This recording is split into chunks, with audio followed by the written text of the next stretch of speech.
अस्सलाम वालेकुम नाज़रीन, प्रोग्राम सियासत और सच के साथ मैं हूं अरसलान खालिद। आज के प्रोग्राम में मैं चाहूँगा इस वक्त जो आज एक और फैसला आया है बानी पीटीआई के हवाले से।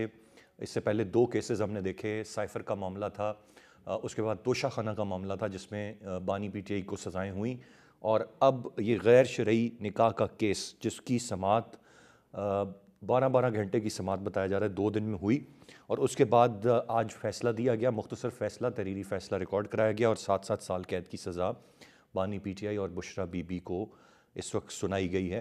और पाकिस्तान तहरीक-ए-इंसाफ ने दोबारा से ये मौक़िफ़ इख्तियार किया है कि जिस तरह से वो पहले भी 2 केसेस में ये कहते रहे हैं कि उनके वकला को सुना नहीं जा रहा, मौका नहीं दिया जा रहा, इस मामले में भी यही बात सामने है कि उनके वकला को कोई शवाहिद पेश नहीं करने दिए गए और उनके दलाइल पूरी तरह से सुने नहीं गए। जल्दबाजी में केस को मुकम्मल किया गया और फिर फ़ैसला सुना दिया गया। लिहाजा इस फ़ैसले को वो हाई कोर्ट में अब चैलेंज करने का इरादा रखते हैं। लेकिन सख्त बयानात सामने आए हैं। बानी पीटीआई का कहना है कि इद्दत केस मुझे जलील करने के लिए बनाया गया, और बुशरा बीबी कहती हैं कि ये गैरत और बेगैरती की जंग का है, फ़ैसला अवाम को करना है। ऊपर तले ये केसेस की समाअत मुकम्मल होना और बिल्कुल चंद दिन पहले इलेक्शन से ये तमाम तर फैसले आना, एक तरफ यकीनन इन पर फ़ैसलों पर तनकीद की जा रही है और दूसरी जानिब ये कहा जा रहा है कि माजी में ये लाडले रहे, लेकिन अब जो फ़ैसले हो रहे हैं ये मेरिट पर हो रहे हैं और दुरुस्त हो रहे हैं। तो दोनों तरफ की एक आरा है, लेकिन उनके वकला का मौक़िफ़ बहरहाल अपनी जगह पर है। मैं चाहूँगा अपने पैनलिस्ट से उनकी राय इस मामले पर ज़रूर जानी जाए कि वो इसे कैसे देख रहे हैं। इसके साथ साथ इस वक्त अपने अपने होम ग्राउंड पे अगर कह लें, पाकिस्तान पीपल्स पार्टी अपने सिंध के होम ग्राउंड पे और पाकिस्तान मुस्लिम नवाज़ अपने पंजाब के होम ग्राउंड पे, और वो जगह जो गढ़ समझी जाती थी अब तक PMLN का, यानी कि फैसलाबाद, या आज की बात करें तो गुजरांवाला, यहाँ पर इनके जलसे हो रहे हैं, बयानात दिए जा रहे हैं। बिलावल साहब का निशाना मुसलसल नवाज़ शरीफ साहब और उनकी जमात है, जबकि नवाज़ शरीफ साहब माजी की कारकर्दगी की बात करते हैं, नए वादे वईद करते हैं कि किस तरह से किस शहर को उन्होंने ऑरेंज लाइन देनी है, किसको मोटरवे देनी है, कितनी मोटरवेज़ देनी है, और उसके साथ साथ उनकी साहबजादी या वो ख़ुद एक हद तक पाकिस्तान तहरीक-ए-इंसाफ की जो जमात है या जो बानी पीटीआई हैं उन पर हमें तनकीद करते हुए नज़र आते हैं। जमात-ए-इस्लामी, JUIF और दीगर जमातों के भी बहरहाल अपनी जगह पर जलसे जारी हैं। इलेक्शंस की जानिब हम बढ़ रहे हैं और पुरअमन और शफाफ इंतखाबात के लिए तमाम वसाइल बरूए कार लाए जा रहे हैं, ये मौजूदा निगरान हुकूमत का कहना है। किस तरीके से सिक्योरिटी होगी, हसास पोलिंग स्टेशंस, बैलेट पेपर्स की तरसील, ये तमाम तर चीज़ें हैं, और अब चंद दिन हैं कि फिर हम 8 फरवरी को ये देख सकेंगे कि अवाम किसको इक़्तिदार देते हैं और मामलात किस तरफ जाते हैं। मैं चाहूँगा तफसील से आज के प्रोग्राम में इस सारी सूरत हाल पर हम बात करें। गेस्ट पार्टिसिपेंट्स का तारुफ़ कराता चलूँ। प्रोग्राम में हमें ज्वाइन कर रहे हैं इसार राना साहब, सीनियर तज्ज़ियाकार हैं, बहुत शुक्रिया। आगा इकरार हारून साहब भी सीनियर एनालिस्ट हैं, हमारे साथ मौजूद हैं, और खालिद फारूकी साहब भी सीनियर तज्ज़ियाकार हैं, हमें प्रोग्राम में ज्वाइन कर रहे हैं। इसार राना साहब, दोनों तरह की आरा हैं, 3 बड़े केसेस, 3 फैसले, तीनों में सज़ा, किस तरह से आप देखेंगे? एक तरफ तो जो पाकिस्तान तहरीक-ए-इंसाफ का वोटर सपोर्टर है उसमें गम गुस्सा है, वो कहता है कि ये ज़्यादती हो रही है। दूसरी जानिब बहुत सारे जो लीगल एक्सपर्ट्स हैं, कल की मैं बात करूँ या जिनसे हमारी बात हुई, वो ये कहते हैं कि ये ठीक हो रहा है, ये केसेस मेरिट पर हैं और पाकिस्तान तहरीक-ए-इंसाफ का जो इल्ज़ाम है वो गलत है, ये फ़ैसले बहुत पहले होने चाहिए थे, ताख़ीर से हो रहे हैं, लेकिन अच्छा है कि हो रहे हैं। आपकी क्या राय होगी इस पर? आगा इकरार हारून साहब से मैं इस पर राय ले लेता हूँ, फिर इसार राना साहब की जानिब आता हूँ। आगा साहब, आप क्या कहेंगे इस पर? देखिए जी, पहली बात ये है कि इसके 2 फैक्टर्स हैं। पहला फैक्टर ये है कि पीटीआई सही करती रही है, गलत करती रही। वो केसेस की एडमिसिबिलिटी के ऊपर बहसें करती रही कि केस एडमिसिबल है या नहीं है। तमाम केसेस में उन्होंने ये किया, चाहे वो तोशाखाना का केस हो, चाहे उससे पीछे इवन फॉरेन फंडिंग वाला केस हो। और फिर वो करते ये रहे कि एडमिसिबिलिटी पे डिस्कशन करने के अलावा वो अपने कौंसल्स चेंज करते रहे, तो उन्होंने टाइम तो गेन किया, और उसमें जो फॉरेन फंडिंग का केस है उसमें तो उन्होंने 8 साल गेन की। ये एक अलग इशू है। ये उनकी स्ट्रेटजी रही है कि एडमिसिबिलिटी पे बात करें कि ये केस एडमिसिबल है ही नहीं। राइट। लेकिन आज की जो केस की आप फैसले की बात करते हैं, देखिए मैं बिल्कुल इसके बारे में कोई राय नहीं देना चाहता हूँ। ये एक बहुत ज़ाती और बहुत फैमिली ओरिएंटेड केस है, और जब आपने उसमें से जो ज़िना की क्लॉज़ निकाल दी, तो फिर तो हद से हद वाला केस भी नहीं रह गया था। अगर हद वाला केस होता तो मैंने जर्नलिस्ट शायद as a former court reporter इस पे कमेंट कर लेता, लेकिन अब ये हद वाला केस भी नहीं है, ये बहुत जाती किसी का मामला है। मैं आपसे माजरत करता अगर हूँ, मैं इस इकरार पे अनुसार कमेंट ही नहीं जब करना। मामला अदालत में लग गया, खुला उसका फैसला आ गया, फैसला सबने पढ़ लिया, फिर अब ये कितना ज़ाती मामला रह जाता है? और फिर अगर इसमें जो दरख्वास्त दी थी वो किसने दी थी, वो आप बेहतर जानते हैं। किसने ये तमाम तर चीज़ें, तो ये तो अब पब्लिक डोमेन में है और एक पब्लिक के लीडर हैं, तो फिर ये ज़ाती तो अब नहीं रहा है, तो ज़ात का किसी मामला, लेकिन अब तो आ गया पब्लिक आप डोमेन। बिल्कुल ठीक कहते हैं, आई 100% एग्री विद यू। ये जाती बिल्कुल नहीं रहा है, ये पब्लिक डोमेन में है, लेकिन एज ए ह्यूमन बीइंग मैं इसके ऊपर कोई कमेंट नहीं करना चाहता। मैं सॉरी। रिस्पेक्ट करता हूँ जी, आपकी राय का एहतराम करता हूँ, आप नहीं करना चाहते। मैं खालिद फारूकी साहब से जान लेता हूँ। खालिद फारूकी साहब, आप क्या कहेंगे, कैसे देखते हैं इसको? हाई कोर्ट में चैलेंज तो करने जा रहे हैं। जिस तरह से मैंने आगाज़ में कहा कि बानी पीटीआई ने कहा कि मुझे जलील करने के लिए बनाया गया, अब ये no doubt it's a very personal matter, लेकिन फैसला अब खिलाफ उनके आ गया है और 7-7 साल कैद की सज़ा है। तो क्या हम इस पर कुछ राय का इजहार आप करना चाहेंगे? देखिए, राय का इजहार इसलिए करना बनता है कि हम पाकिस्तान के शहरी हैं और पाकिस्तान में जो कुछ हो रहा है हम उसे देख भी रहे हैं और हमें उस पर बात करनी भी चाहिए। जो हमने जिसको नविश्ता दीवार कहते हैं, वो तो बहुत से लोगों को अरसे से नजर आ रहा था। अगर नहीं नजर आता था तो वो चेयरमैन बानी पीटीआई को नजर नहीं आता था। अब मेरा ख्याल है उन्हें कुछ समझ आनी शुरू हो गई। वो जिस गलत फहमी में थे या खुशफहमी में थे, वो काफी हद तक चीजें जो है वो क्लियर होती जा रही है। मैं इस तरह के मुकदमात में सजाओं को या इस तरह के मुकदमात को अदालतों में लाए जाने के हक में बिल्कुल नहीं, लेकिन ये जो कुछ हो रहा है ये पाकिस्तान की सियासत है, पाकिस्तान के मारूजी हालात हैं, तल्ख हैं या मीठे हैं, शीरी हैं, अच्छे हैं या बुरे हैं। ग्राउंड रियलिटी ये है कि ये सारा कुछ इस वक्त हो रहा है। ये जैसे कि अभी मेरे दोस्त कह रहे थे कि उसमें से जब जना का जो इल्जाम था वो भी निकाल दिया गया, तो इसका मतलब है कि मुकदमे में फिर कुछ जान बाकी नहीं रह गई थी। ये ठीक बात है कि मुकदमे में जान बाकी नहीं रह गई थी, लेकिन कानून के किसी न किसी पहलू में वो जरूर, जिसपे कानूनी माहिरीन ज्यादा बेहतर बात कर सकते हैं, और जब ये केस अपील में जाएगा तो वहां सुपीरियर कोर्ट जो है इसके बारे में फैसला करेंगी कि जज ने क्या, अदालत ने क्या गलत किया या सही किया। लेकिन जो गवाहान ने बयान दिए उसमें बुनियादी तौर पे उनका गोल ये था कि फ्रॉड किया गया, झूठ बोला गया, एक निकाह करके फिर उसके बाद दूसरा निकाह किया गया, फिर जो उसकी डेट दी गई वो गलत दी गई, यानी कई एक चीजें उसमें सामने आ गई। अच्छा, अब इसमें बुनियादी तौर पे तो बात आनी चाहिए थी कि जो अवामी नुमाइंदगी का अवामी नुमाइंदगी के लिए जो मैदान में बंदा उतरता है, यानी जो बानी पीटीआई है, उन पे बनना चाहिए था ये मामला। लेकिन क्योंकि उनकी अहलिया भी साथ इसमें इन्वॉल्व है, उन पर भी ये इल्जाम आ गया।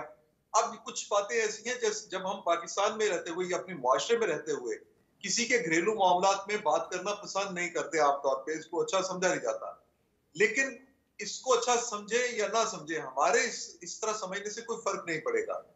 ये जो अदालत में मामला हुआ है, इसने यकीनी तौर पे अच्छा तासुर पैदा नहीं किया, लेकिन हकीकत ये है कि ये फैसला आ गया और ये कई दिनों से ये बात समझ आ रही थी कि ये जो जिस तरह से केस चलाया जा रहा है, जिस तरह से केस की स्पीड है, जितने घंटे की समाअत हो रही है, जेल के अंदर समाअत हो रही है, इसमें फैसला चेयरमैन पीटीआई के बानी पीटीआई जो है उनके हक में नहीं आएगा।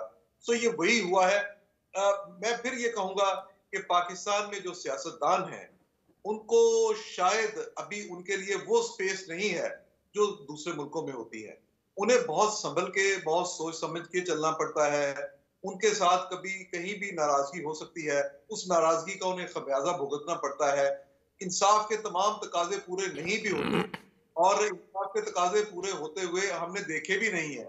बहुत से मामलात ऐसे हैं जिनमें हमने देखा कि जो जो फैसले आ रहे हैं उनकी उनकी रफ्तार को देखें, उनको उनको उनकी तरीकाकार को देखें, तो फिर वहां पे थोड़ा शक व शुबा भी पैदा होता है। लेकिन राइट। यही कुछ माजी में भी होता रहा, अब भी हमारे सामने हो रहा है। हमारी तो ख्वाहिश ये है कि सियासतदानों के खिलाफ इस तरह के मुकदमात ना बने, वो जाती नौयत के हों या सियासी नौयत के हों। उनके खिलाफ ऐसा कोई केस नहीं बनना चाहिए जिससे इंतकामी कार्रवाई का तासुर मिलता हो। राइट, ठीक है खालिद फारूकी साहब, आपकी राय आ गई। आगे इकरार हारून साहब, आप गैर शरई निकाह के केस पर बात नहीं करना चाहते, दो और फैसले आए हैं अपने तजर्बे की रोशनी पर, उन पर ज़रा अपनी राय का इजहार कर दें, चाहे वो तोशा खाना का हो या साइफर का हो। इन दोनों पर क्या कमेंट करेंगे आप, उन्हें कैसे आप देखते हैं? देखिए, जहां तक दोनों केसेस हैं उसके ऊपर मैं रेगुलरली लिखता भी रहा हूं, और मैं इवन तोशा खाना केस के ऊपर तो मैं तब भी लिखना शुरू किया था मैंने जब तमाम लोग एक ही पेज पे थे। तोशा खाना केस में तो उन्होंने एक बहुत सीनियर ब्यूरोक्रेट को बचाने के लिए केस को बड़ा हल्का कर दिया था, क्योंकि पूरे केस में ये किसी ने नहीं पूछा है कि फरा गोगी नामी एक औरत कैसे तोशा खाना के अंदर से अरबों रुपए के चीजें निकाल के दुबई ले जाती थी, क्योंकि उसकी कुंजी डेफिनेटली फरा गोगी के पास तो नहीं थी, वो तो एस्टेब्लिशमेंट डिवीजन के पास थी। लेकिन क्योंकि एक बहुत पावरफुल ब्यूरोक्रेट थे, और जो थे भी मेरे ख्याल में अमेरिकन सिटीजन है वो, तो उनको तो पूरे केस में नहीं लाया गया। तोशा खाना का केस तो वाकई ओपन एंड शट केस था, सिंपल।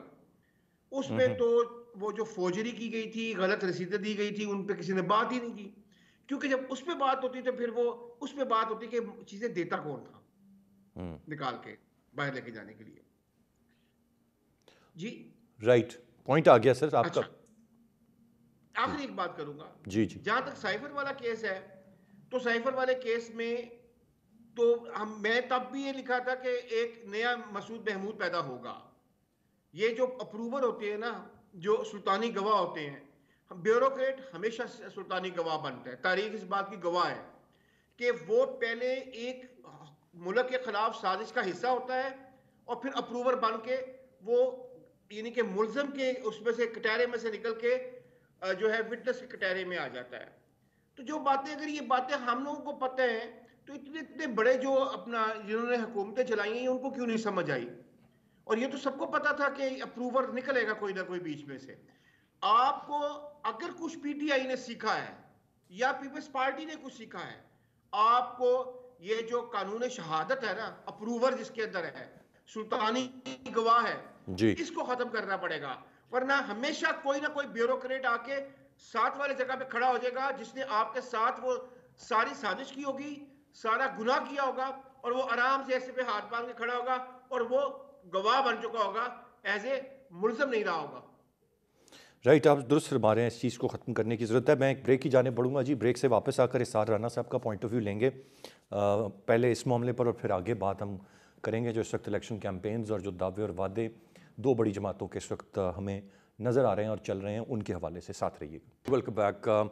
इसार राना साहब की जाने में बढ़ूंगा जी, और आगे इकरार हारून साहब, खालिद फारूकी साहब का पॉइंट ऑफ व्यू हमने लिया। जो ये पहला मामला था जिसे हम डिस्कस कर रहे थे, इसार राना साहब, जो आज की सज़ा है गैर शरई निकाह के केस में बानी पीटीआई और बुशरा बीबी को, क्या कमेंट करेंगे सर? इसको कैसे देख रहे हैं आप? दो माजी की सज़ाएं और फिर ये अब ऊपर तले केसेस के फैसले आ रहे हैं, कैसे देखते हैं इन्हें आप?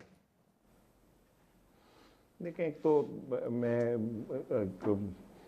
आपका समझ लें कि बड़ा भाई समझ लें या कुछ भी, एक वैसे टिप दे रहा हूँ कि जब हम ये कहते हैं कि जी माजी की सज़ाएं और अब की सज़ाएं, तो मैं समझता हूँ कि तकाबुल बनता नहीं है। किसी कत्ल का जवाज़ कोई कत्ल नहीं होता।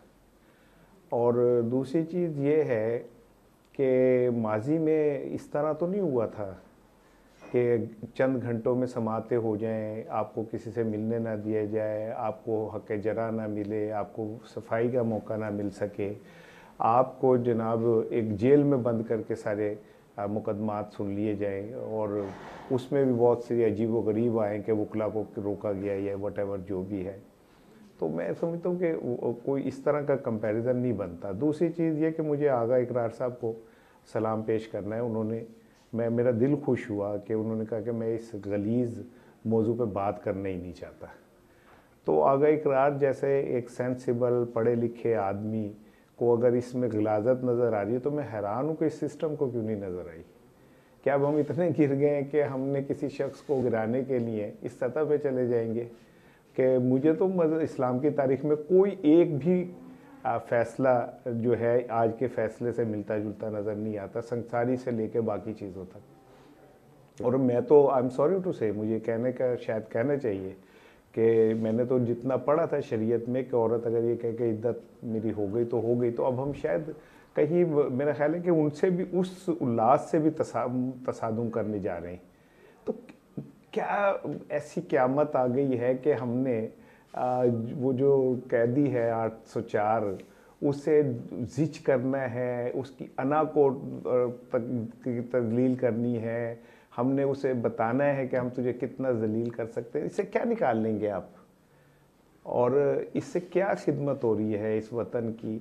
और मुझे तो अदलिया के ऊपर बड़ी हैरानगी हो रही है, अपने चीफ जस्टिस सुप्रीम कोर्ट पे बड़ी हैरानगी हो रही है कि उन्हें छोटी छोटी चीज़ें नज़र आ जाती हैं, उन्हें अपने नीचे मंजी थले डांग नहीं फेर रहे, वो उन्हें नज़र ही नहीं आ रहा कि किस तरह कानून की बेहुरमती हो रही है, किस तरह कानून का मजाक उड़ाया जा रहा है। तो मेरे लिए आज का दिन बड़ा मायूस कुन दिन है। मुझे कोई गर्ज नहीं इमरान खान को साइफर में भी हो जाए, अब 190 बिलियन में भी हो जाए, सब में हो जाए। अगर उसने किया तो उसे सज़ा मिलनी चाहिए। अभी 9 केसेस 9 मई के भी जो हैं तैयार हैं, उसमें अगर वो साबित होते हैं तो हो जाए। लेकिन कुछ हमें अपने माशरती इक़दार और मजहबी इक़दार को भी तो सामने रखना चाहिए। ये बच्चे भी ये लाइव कवरेज देख रहे थे, क्या जो लोग हैं, जो हमारी बहनें बेटियां बच्चियां हैं, वो भी ये सारा कुछ देख रही थी। तो वो जब सवाल करती होंगी कि ये क्या केस है इद्दत का, और किस तरह ये एक औरत का ये क्या है। बच्ची अगर किसी अपने बाप से पूछे तो बाप क्या बताएगा कि किस तरह कटहरे के अंदर 2 शोहरों को खड़ा करके लड़ाया गया, और फिर हमारे मीडिया ने उसे इस तरह तबरुकन उठा के लगाया कि जैसे इससे बड़ी खबर ही कोई नहीं थी। तो मेरा ख्याल है कि हमें अपने मुआशरे पे, इमरान खान पे ना रहम करें, उसे कुचल दें, लेकिन मुआशरे पे रहम करना चाहिए। आपने ये दुरुस्त फरमाया कि बाकी मामलात उनमें केसेस जहाँ पर साबित हो सज़ा हो जाए, लेकिन ये ज़रा एक डिफरेंट मैटर है। एनीवेज, मैं इसार राना साहब आगे बढ़ते हुए खालिद फारूकी साहब कुछ कहना चाह रहे हैं? हाँ, मैं इस पे बात करना चाह रहा हूँ। मैं एक छोटी सी बात करना चाहता हूँ। देखिए, इस तरह का केस सुन के हमें भी अफसोस हुआ है, लेकिन मुझे ये बताइए कि क्या अगर ये इतना ही मुतनाज़े मामला हो कि जिसको कभी ज़ेरे बहस नहीं आना चाहिए, ये इद्दत का लफ्ज़ या इस तरह के केसेस इतने ही बुरे हों कि कभी, तो फिर इसका शरीयत में जिक्र भी ना हो। ये मामला रखा ही इसलिए गया है कि अगर कोई इसकी खिलाफ वर्जी करता है। मैं इमरान खान की जो यहाँ पे जो कार्रवाई हुई है, मैं उसकी फेवर में कतई तौर पे नहीं हूँ। आप ये बात समझ लें। मुझे इस पे बहुत अफसोस हुआ है और मैं भी आपकी तरह मायूस हूँ आज के दिन में। लेकिन इस तरह की चीजें जो होती हैं, अदालतों में ही ज़ेरे बहस आती है। वहां जो चीज जायज है, नाजायज है, अदालतों में ही डिस्कशन में आती है। वो खा कानूनी तौर पे कोई किसी एक लैंड के केस का हवाले से हो, फैसला बता दें तो जिद इद्दत के हवाले से हुआ था। खालिद फारूकी साहब से पूछ, मुझे कोई एक केस बता दें इद्दत का जिस पे फैसला हुआ हो, या कोई माजी की हिस्ट्री का कोई केस, ताकि मुझे भी सीखने का मौका मिल जाए ना। जी, वो मेरी बात समझ लें। जी, मैं जो कहना चाह रहा हूँ उसको समझे। मैं ये जो कहना चाह रहा हूँ इसको समझे। मसला ये है कि ये आखिर कोई कानूनी शरई मसला होता है या रखा गया है, ये कोई शर्त रखी गई है तभी ये मामला। तो आप ये देखें, दूसरी तरफ इसको देखें। हम इमरान खान की फेवर में चले जाते हैं, लेकिन दूसरी तरफ देखें कि अगर वाकयातन जो, अगर आप समझे कि जो गवाहान ने कहा, जो उनके साबिक शौहर ने इल्जाम लगाया, अगर वो इल्जामात दुरुस्त हैं, तो फिर कौन जिम्मेदार है? मैं मेरे ख्याल से खालिद फारूकी साहब इस मामले से ज़रा अब आगे चलते हैं, थोड़ा सा आगे बढ़ते हैं। मैं इसार राना साहब से पहले कमेंट ले लेता हूँ, फिर आपकी तरफ आता हूँ। राना साहब, इस वक्त इलेक्शन कैंपेन्स 2 बड़ी जमातों की, मैंने कहा कि अपने अपने होम ग्राउंड पे फिल वक्त तो खेल रहे हैं। बिलावल साहब निकल के भी खेले होम ग्राउंड से, वो पंजाब भी आए, वो KP भी गए, वो बलूचिस्तान भी। नून लीग ज़्यादातर महदूद अभी तक अपने ही इलाके में है, लेकिन किस तरह से देख रहे हैं आप? मुझे अगर पर्टिकुलरली कमेंट कर दें पहले तो नून लीग की जो इलेक्शन कैंपेन है, 2 जो बड़ी जमातें हैं उनमें नून लीग और पीपल्स पार्टी। नून लीग की कैंपेन को आप कैसे देख रहे हैं? कल फैसलाबाद का जलसा हो या आज गुजरांवाला का हो, और फिर उसमें नवाज शरीफ साहब भी अब हमें नज़र आ रहे हैं, कल बड़े मूड में थे। उन्होंने फैसलाबाद से पूछा कितनी मोटरवेज़ चाहिए, मतलब एक शहर को कितनी मोटरवेज़ जुड़ेंगी, लेकिन वो मोटरवेज़ बांटते फिर रहे थे कल। फिर इसी तरह गुजरांवाला में वो जो बातें कर रहे हैं, नवाज शरीफ हैं, शहबाज शरीफ साहब हैं, मरियम साहब हैं, सारा अब तो मिल के कर रहे हैं campaign. How do you see it? देखिए, मैं ये मोटरवे पे जाने से पहले मैं ज़रूर ये कहूँगा कि मुझे हैरत होती है अपने निज़ाम पे और अपने दानिश्वरों पे जो मुद्दत को भूल जाते हैं, जो सबसे ज़्यादा मोजिज़ चीज़ थी हमारे आइन के मुताबिक, इद्दत के पीछे उनके पास बहुत लॉजिक्स हैं। और चाहे ये गैर आइनी तौर पे हम हुकूमतें चला लें, उस पर हम बात नहीं कर सकते, लेकिन एक किसी बंदे के बहुत पर्सनल घर के मामले को इद्दत के नाम पे, कि चूँकि शरीयत में है, तो शरीयत में तो बहुत कुछ है। शरीयत के अंदर तो हुक्मरानों के लिए जो किरदार दिया गया है, उस पर अगर कोई नहीं पूरा उतारा तो फिर क्या करें। शरीयत में तो जो सादिक और अमीन है, आप वो ख़त्म करने जा रहे हैं शेख नवाज में, इस मंशूर में मुस्लिम लीग नून कह के ये ख़त्म होनी चाहिए। शरीयत का मुझे समझ नहीं आती कि हम शरीयत को ले आते हैं, हमारे तो अपने किरदार में कहीं शरीयत नज़र नहीं आती।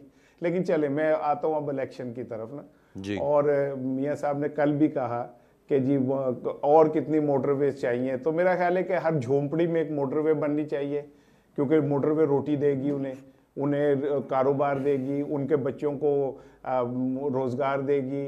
वो बच्चियां जो घरों के अंदर बूढ़ी हो रही हैं, उनको वो क्या नाम है, उनके जहेज़ इकट्ठे कर देगी। जिन घरों में आटा खाने को नहीं है, वहाँ आटा ले आएगी मोटरवे। मोटरवे, मुझे हंसी आती है पाकिस्तान के ऊपर कि उसके हुक्मरान अवाम को किस लेवल पे रखते हैं। मोटरवे बहुत बड़ा कारनामा है, तो भाई उसके किक बैक्स की भी तो दे दो ज़रा तफसील। उस किक बैक्स को भी समझा देना कि वो जो मोटरवेज बनने में लगी, जो जमीनों की खरीद और फरोख्त में हुई, उस पर भी कभी कोई बात कर ले।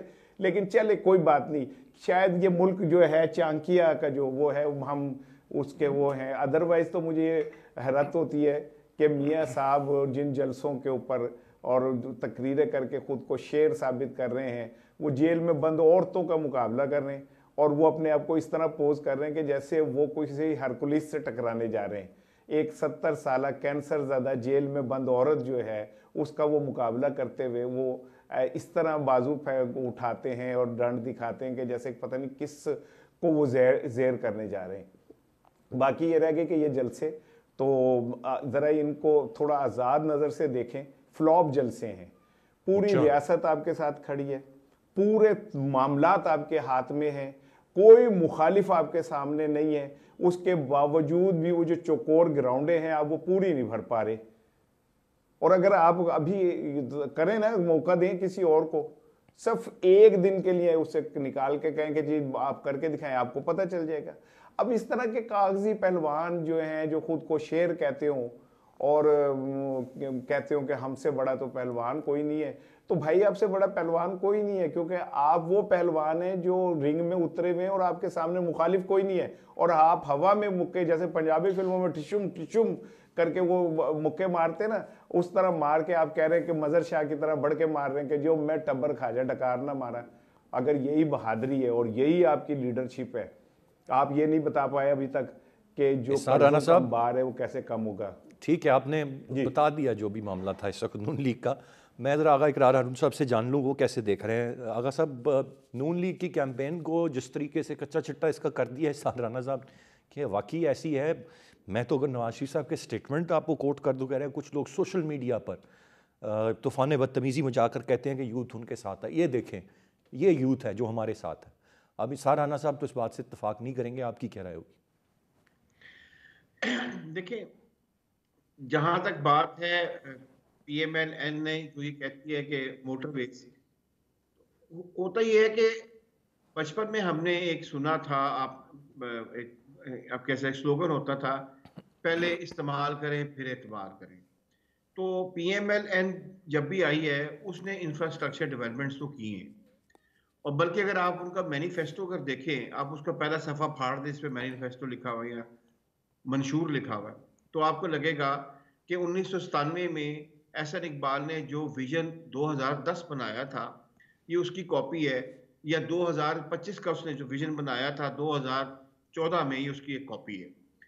उनकी ये PSDP जो होता था, पब्लिक सेक्टर डेवलपमेंट प्रोग्राम, उसको उन्होंने मंशूर के तौर पे पब्लिश कर दिया है, क्योंकि इंफ्रास्ट्रक्चर डेवलपमेंट ही उनकी पूरी की पूरी सियासत है। उस पर हमें मेरे ख्याल में बहस नहीं करनी चाहिए। हुआ ये है कि जब मौका मिला PTI को, तो वाकई इसमें कोई शक नहीं है, यानी कि हमें ये बात, कुछ बातें तो माननी पड़ेंगी ना। तो इंफ्रास्ट्रक्चर डेवलपमेंट बिल्कुल नहीं हुई, बाकी भी डेवलपमेंट्स नहीं हुई, लेकिन इंफ्रास्ट्रक्चर डेवलपमेंट वाकई नहीं हुई। उसका वो फायदा पीएमएल उठा।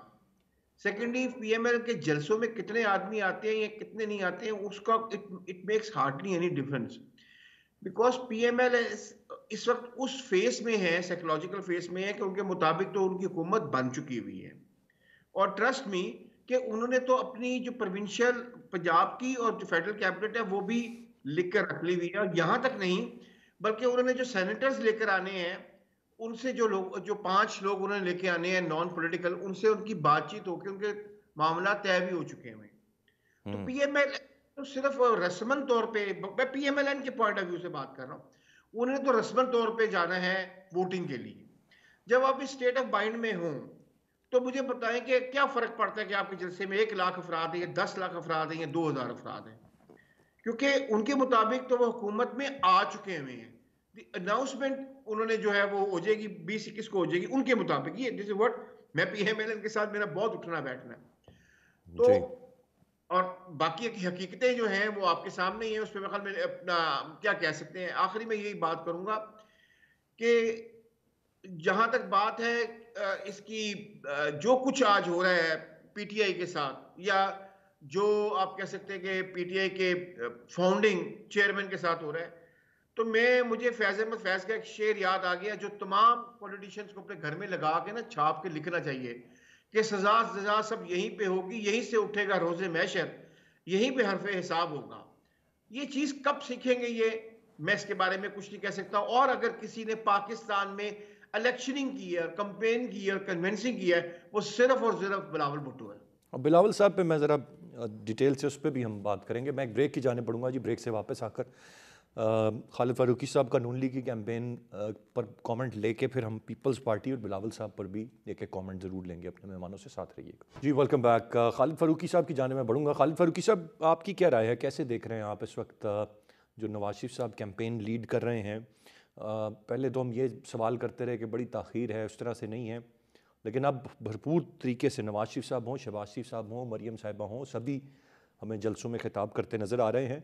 आप भी इस बात पर मुत्तफ़िक है कि अवाम उस तरह से रिस्पॉन्ड नहीं कर रहे, या आप समझते हैं कि एक रीज़नेबल क्राउड है जो रिस्पॉन्ड कर रहा है, या जिसका दावा खुद नवाज शरीफ साहब कर रहे हैं कि वो सोशल मीडिया वाले हैं और ये हम हकीकत में हम, तो इस तरह की भी कोई बात है? देखिए, नवाज शरीफ के इस्तकबाल के हवाले से, उनके जलसे जुलूसों के हवाले से एक मिला जुला सा रद्द-ए-अमल रहा है। बाज़ जगहों पे उनके जो जलसे हैं वो उतने बड़े वैसे नहीं हुए जो रिवायती तौर पे माजी में होते रहे हैं। लेकिन इन सब बातों से हटके, जैसे आगा साहब ने अभी कहा कि एक तरह की वो तो तैयारी कर चुके हैं अपनी हुकूमत बनाने की। ये बिल्कुल सही बात है इनकी। एक तासुर ऐसा पैदा हो चुका है जिसमें ये है कि अगली हुकूमत यकीनी तौर पे मुस्लिम लीग नून की बन रही है और नवाज शरीफ साहब उसको लीड करेंगे। गुज़श्ता 40 साल से नवाज शरीफ ही वो वाहिद शख्स है जो बार बार इक़्तिदार के इतना करीब भी आ जाते हैं और इक़्तिदार हासिल भी कर लेते हैं। ये अलग बात है कि 3 बार जो पहले वो इस ओहदे पर पहुंचे तो फिर उनका टकराव भी हो गया। अब चौथी बार वो इस टकराव से किस तरह बचने में कामयाब होते हैं, यह भी कहना मुश्किल है।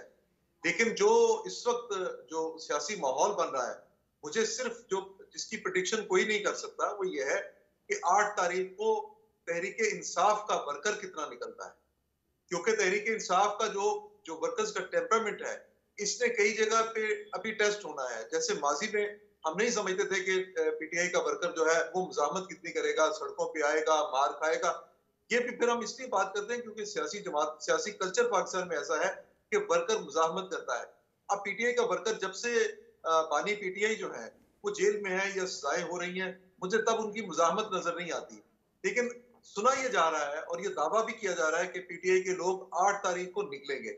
अगर तो पीटीआई के लोग बड़ी तादाद में निकलते हैं और ऐसे कैंडिडेट कामयाब करवा लेते हैं जो कि आजाद उम्मीदवार हैं, और ये आजाद उम्मीदवार, जैसा कि पीटीआई की एक ये प्लानिंग भी सामने आई है, ये आजाद उम्मीदवार कोई एक पार्टी ज्वाइन कर लेते हैं, पीटीआई ना सही कोई और पार्टी ज्वाइन कर लेते हैं, तो जाहिर है कि वो पीटीआई के लोग होंगे, एक बड़ी पार्टी की शक्ल में वो पार्लियामेंट के अंदर मौजूद होंगे। ये सिर्फ एक ऐसी बात है जो इस वक्त नवाज शरीफ साहब के मुमकिना तौर पर वज़ीर-ए-आज़म बनने की राह में रुकावट बन सकती है। वरना जो इंतजाम किए जा रहे हैं, जो बातें हो रही हैं, जिस यकीन के साथ नवाज शरीफ बात कर रहे हैं, जो प्लानिंग दे रहे हैं, जो पॉलिसी दे रहे हैं, वो ऐसे ही है। वो आपने बाकायदा इजलास इस बारे में बुला रहे हैं कि मईशत को उन्होंने कैसे बेहतर करना है, ये इक़दामात उन्होंने कैसे उठाने हैं। कुछ मुश्किल फैसले थे निजकारी के हवाले से, जैसे पीआईई की निजकारी और कई स्टील मिल के हवाले से, या कुछ और फैसले जो हैं वो करवा लिए गए हैं निगरान हुकूमत से। जी तो अब मुझे यही नजर आ रहा है कि जलसे छोटे हों या बड़े हों, इनसे नून लीग को इस वक्त फर्क नहीं पड़ेगा। अगर नून लीग ने इक्तदार में आना है तो वो इक्तदार में आ जाएगी ये पार्टी और नवाज शरीफ वज़ीर-ए-आज़म बन जाएंगे। फिर ये अलग बात है कि पाकिस्तान की मौजूदा जो इक्तिसादी सूरत हाल है, जो पाकिस्तान के मुआशी हालात हैं, इसको वो डिलीवर कितना कर पाते हैं। इसलिए कि तमाम बड़े प्रोजेक्ट्स वो तमाम के तमाम जो काउंसिल एक बन चुकी है कि उसने अप्रूव करने हैं, जो इंफ्रास्ट्रक्चर की बात की जाती है मुस्लिम लीग नून की, वो शायद वो उस आजादी के साथ वो काम ना कर सके। मसला सिर्फ ये होगा कि क्या एक मुंतखब हुकूमत हमारे पड़ोस में जो ताल्लुकात हमारे खराब हैं और जिसका मेरे सामने ये इनका मंशूर भी पड़ा है, जिसमें चाइना और सेंट्रल एशिया, इंडिया, टर्की, फिलिस्तीन और इस्लामिक वर्ल्ड सारी इनके साथ ताल्लुकात की, और इंडिया और अफगानिस्तान के साथ ताल्लुकात की बात की जा रही थी। देखना ये है कि ये मुंतखब हुकूमत क्या इतनी इसमें ताकत होती है कि ये अपने हमसाया ममालिक के साथ राइट। खालिद फारूकी साहब, मैं ज़रा कामयाब पॉइंट आ गया। मैं ज़रा पीपल्स पार्टी और बिलावल साहब इसार राना साहब आज भी वो ये स्टेटमेंट दे रहे हैं कि नवाज शरीफ साहब एक कठपुतली हुकूमत बनाकर अवाम के हकूक़ पर डाका डालना चाहते हैं, यानी कि बैक्ड बाय इस्टेब्लिशमेंट, और फिर वो उन्हीं की मर्ज़ी से चलेंगे, एक खुद मुख्तार हुकूमत नहीं होगी। एक तो इस पर कमेंट करते हैं, दूसरा किस तरह से देख रहे हैं आप, बिलावल साहब ने एक अग्रेसिव और एक्सटेंसिव कैंपेन जो चलाई है और अपने होम ग्राउंड से बाहर भी निकले हैं, बाकी जगहों पर भी गए हैं, पंजाब में भी आके जलसा कर दिया, लेकिन बहुत सारे लोगों का ये मानना है कि उनकी तैयारी अभी से हिज़्ब इख्तिलाफ संभालने की है और उनका टारगेट 2028 के इलेक्शंस हैं। आप भी ऐसे ही देखते हैं या कोई अपसेट आपको होता हुआ नज़र आ रहा है इन इंतखाबात? देखिए, एक चीज़ तो पहले मैं ना चाह रहा था कि अभी जो दोनों मेरे दोस्तों ने, खालिद फारूकी साहब ने, आगा इकरार साहब ने कहा कि जी उन्हें जलसों की ज़रूरत नहीं है, तो फिर वो सीधा सीधा क्या मंशूर भी ना छापें, कहें बस एक मंशूर छापें साड़ी गल हो गई है, ठीक है ना, और वोट को इज्जत दो बढ़ गया, और ये सारा ढकोसला है जलसे वलसे, चूँकि साड़ी गल हो गई हुई है, हम तो वज़ीर आज़म बन चुके हैं, तो फिर ये सारे ड्रामे की ज़रूरत क्या है कि इतना कुछ करने की। वो एक खातून शीशे के सामने खड़ी थी तो उनके अपने शौहर को कहने लगी कि देखें मेरा वज़न कितना कम हो गया है। उन्होंने कहा हाँ बहुत हो गया है। तो कहती कि फिर आप मुझे ना उठा के ज़रा फ्रिज तक छोड़ दें। उस आदमी ने कुछ सोचा तो थोड़ी देर बाद वो फ्रिज उठा के ना खातून के पास ले आया। तो सेम पाकिस्तानी सियासत में हो रहा है कि नवाज शरीफ साहब जो हैं उनका इतना वज़न नहीं है कि वो अवाम के सर पे उनको उठाया जा सके, तो बेहतर ये कि ताकतवर फ्रिज उठा के उनके पास रख दें कि लो जी फ्रिज असी तुहाडे कोल रखता, तुसी वज़ीर आज़म हो, तो वो वज़ीर आज़म बन जाएंगे। लेकिन ये वज़ीर आज़म पाकिस्तान को जो दरपेश चैलेंजेस हैं वो मोटरवे बना के हल कर देगा। IMF को कहेगा आओ तो बह जा गड्डी ते, आ जा ते बह जा साइकिल ते, मैं तेन मोटरवे की सैर करा दिया। तो ये सारा अगर इसी तरह चलना है तो चलने दे। अब आ जाए बिलावल साहब। जी सर, वक्त में दूध बिलावल साहब तो एक बस एक जुमला, बिलावल साहब एक ब्लेसिंग है नवाज शरीफ के लिए। अगर वो भी ना हो तो फिर ये वो वाहिद फिल्म हो जिसमें बंदा कल्ला ही बोले जा रहा है, कल्ला ही हीरो भागे जा रहा है, चार्ली, और आगे पीछे कोई नहीं है मिस्टर बीन के। ये तो उन्होंने ज़रा माहौल बना दिया, थोड़े से तगड़े शगड़े बयानात जलसे वलसे करके, तो एक इंतखाबी माहौल बन गया। अदरवाइज सोचें बिलावल ना होता तो फिर ये इंतखाबी मुहिम कहाँ जाती है। और वो जो कह रहे हैं कि इस्टेब्लिशमेंट से पूछ के मियाँ साहब ये वो, तो उनसे पूछें कि आपको तो जुकाम हो जाता है, एक सख्त बयान दे दें। आपके अबू भागे भागे आते हैं कि पुत्र की कर रहे हैं, मेरे सारा छाबा डेगन लगे, तो वो छोड़ दें बस ये सियासत। इसी तरह बिलावल साहब करते रहें, हम उनका एहतराम करते हैं, भांजे हमारे, और चलो कम अज़ कम उनमें कोई डेमोक्रेटिक टच तो है ना, वो चाहे कुछ भी है अवाम से राब्ते में तो हैं, अवाम से बात तो कर रहे हैं ना। तो मैं तो इस हवाले से बिलावल को 12 राइट सारा सब पॉइंट आ गया। मैं ज़रा आगा इकरार अरुण साहब की राय ले लूँ। सर आप कैसे देखते हैं पीपल्स पार्टी बिलावल साहब की कैंपेन को, और क्या वाकई हिज़्ब इख्तिलाफ की तैयारी है उनकी जो अब तक के बयानात आप देख रहे हैं? जी आपको याद होगा कि मैंने आपके पहले एक शो में पहले भी ये कहा था कि पीपल्स पार्टी का टारगेट है 2028 के इलेक्शन, और वो हमेशा से पीपल्स पार्टी का टारगेट 2028 के इलेक्शन ही है। और उन्होंने ग्रीसिंग की है और बड़ी अच्छी ग्रीसिंग की है। और जिस तरह बिलावल भुट्टो साहब ने पूरे पाकिस्तान में जलसे किए हैं, और अगर आप देखें कि उन्होंने ये साबित किया है कि पाकिस्तान पीपल्स पार्टी जो है वो पूरे पाकिस्तान को अहमियत देती है।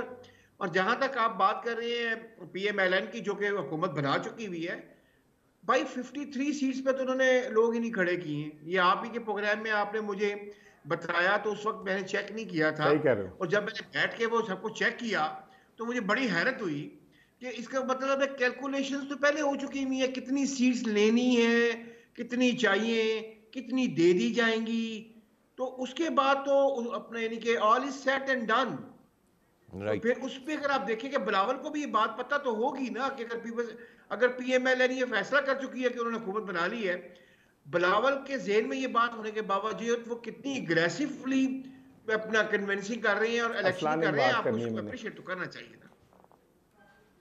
जी राना एक जुमला साहब। कहना था मैंने। जी जी कहें। वो मैंने ये कहना था कि नून लीग ने भी जो अपने कैंडिडेट है ना वो पूरे पाकिस्तान में खड़े नहीं किए, इन्हें भी 2/3 अक्सरियत मिल जाए तब भी ये सादा अक्सरियत बनती है, और इनको बैसाखियों की ज़रूरत पड़ती रहेगी, जो आने वाले मुस्तकबिल का असल नक्शा है। आगा साहब आपका पॉइंट कंप्लीट हो गया, मैं खालिद फारूकी साहब की जानिब। मैं आखिरी बात करना चाहूंगा। जी। देखिए एक बात मैं आपको बता दूं, अब तमाम पॉलिटिशियंस को ये समझ आना चाहिए कि हाइब्रिड सिस्टम में ही राज आ सकते हैं, और बड़ी प्यारी किसी दोस्त ने बात की थी एसआईएफसी की। एसआईएफसी पे किसी किस्म का कोई कंप्रोमाइज नहीं किया जाएगा, और हाइब्रिड सिस्टम है, जिसने रहना है रहे, नहीं रहना है तो फिर मामला खराब हो जाएंगे। राइट, मामलात ख़राब हो जाएंगे। खालिद फारूकी साहब, सर क्या राय है आपकी, कैसे देख रहे हैं आप बिलावल साहब को, और साथ साथ थोड़ा सा कमेंट बाकी जमातों पर भी JUI पे कर दे, जमात इस्लामी पे, उनकी कैंपेन गई धुंधली धुंधली सी हमें नज़र आ रही है। मौलाना फजल रहमान साहब कह रहे हैं 8 फरवरी को सब लोग तमाशा देखेंगे, अब किस किस्म का तमाशा ये उन्होंने नहीं बताया, कैसे देखते हैं आप? नहीं, देखिए अरसलान, ये दोनों पार्टियां जो है ना, मजहबी पार्टियां, इनकी पंजाब में तो कुछ ऐसी वैल्यू नहीं है जहाँ से ये कुछ सीट ले सके। केपी में हो सकता है, बलोचिस्तान में हो सकता है, कोई कुछ JUI फेज जो है ये कुछ सीटें ले जाए, जमात इस्लामी की भी 1-2 सीटें हो जाएंगी उन्हीं इलाकों से। बाकी जहां तक बिलावल की कैंपेन का ताल्लुक है, बिलावल ने पार्टी की रिवाइवल के लिए काम किया है, और ये बड़ी अच्छी बात है। पीपल्स पार्टी, जिसको चारों सूबों की जंजीर कहा जाता था, वो अगर पंजाब में दोबारा उसकी वापसी हुई है, और ये एस्टेब्लिशमेंट के साथ एक अंडरस्टैंडिंग के नतीजे में हुई है, मिली भगत नहीं मैं इसे कहूंगा, अंडरस्टैंडिंग ये है कि पीपल्स पार्टी को देश निकाला दिया गया था पंजाब से, अब उसकी वापसी के इम्कान पैदा हुए तो उसको मौका भी मिला, स्पेस भी मिली, उन्होंने अपनी स्पेस बनाई है, ये बड़ी अच्छी बात है। लेकिन मैं फिर आपको ये बात कहूं, ये चीजें इतनी आसान नहीं है नून लीग के लिए भी।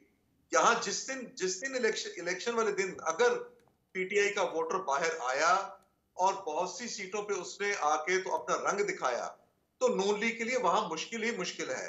जितनी मर्जी आप अंडरस्टैंडिंग कर लें, जितनी मर्जी आप प्रोग्राम बना लें, वो जो बात चलती है ना कि प्रोग्राम से बढ़ गया, वो चीजें तब्दील हो सकती हैं। ये तो अब बात ये है जो हम पहले भी कहते थे कि इमरान खान की सियासत में लचक नहीं है। अगर लचक होती तो वो इस वक्त भी कोई अलायंस बनाते। देखिए, आपको याद होना चाहिए, यही सारा वक्त पीपल्स पार्टी ने देखा था ज़ियाउल हक के दौर में, लेकिन पीपल्स पार्टी MRD ARD जैसे अलायंसेस बना के उस मुश्किल को मुल्क से भी दूर करती रही, अपने आप से भी दूर करती रही। क्या ये समझ, सियासी फहमो फरासत, तदब्बर का, ये चीजें इमरान खान में नहीं है? अगर नहीं है तो इसका खमियाजा भुगतें। पॉलिटिशियन तो इस तरह नहीं होता ना कि उसने एक बात कह दी तो उसने उस पर कायम रहना है। सियासत में तो उसने अपने मौकफ को तब्दील भी करना है। वो यू टर्न जब अपनी उनके दौर में मशहूर हो गया था, यू टर्न, सियासी तौर पे उनको डायलॉग करना है अपने उन लोगों के साथ जिनके साथ उनकी कुछ ना कुछ बात बन सकती है। पीटीआई एक बड़ी पावर है, पाकिस्तान की एक बड़ी सियासी ताकत है, इस सियासी ताकत को एलिमिनेट नहीं होना चाहिए। ये बहुत बड़ा एसेट पाकिस्तान का है जिसको जाया नहीं करना राइट चाहिए। राइट। आगा लेकिन साहब एक का कमेंट एक लेके जी, आई वाइंड इट अप। खालिद साहब आपका पॉइंट आ गया। फारूकी साहब ने कहा है ना कि स्टिफनेस है। देखिए फारूकी साहब, इमरान खान को बनाया इस तरह किया था कि he is a larger than country, he is a larger than life. उसको ये हर भी सूरत बदकिस्मती में है। ऐसा होना था कि वो किसी के आगे से बात भी न करे, झुकना तो दूर की बात है। आखिरी बात, ही वॉज ओनली अपना यानी कि prime minister on earth who did not shake hand with his leader of opposition for 42 months.